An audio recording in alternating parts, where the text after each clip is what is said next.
Hello সাভারবাসী, আসসালামু আলাইকুম। Electric motorcycle brand ইয়াদিয়া এখন সাভারে।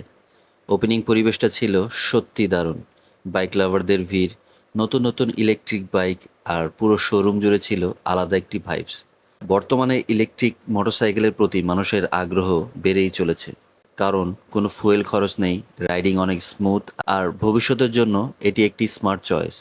সেই জায়গা থেকে ইয়াদিয়া বাংলাদেশের মার্কেটে বেশ ভালোভাবেই নিজেদের অবস্থান জানান দিয়েছে। আমি শোরুমের ভেতরটা ঘুরে বিভিন্ন মডেল দেখলাম। ডিজাইনগুলো ছিল বেশ প্রিমিয়াম লুকের। বিশেষ করে যারা শহরের মধ্যে ডেইলি কমিউট করতে চান তাদের জন্য ইলেকট্রিক বাইকগুলো বেস্ট একটা চয়েস। নতুন কিছু দেখতে আর এক্সপিরিয়েন্স নিতে কার না ভালো লাগে। আপনারা ইলেকট্রিক মোটরসাইকেল সম্পর্কে কি ভাবছেন কমেন্ট করে জানাবেন। আর এমন বাইকিং ট্রাভেল কন্টেন্ট দেখতে অবশ্যই ফলো দিয়ে রাখবেন। ধন্যবাদ। আসসালামু আলাইকুম।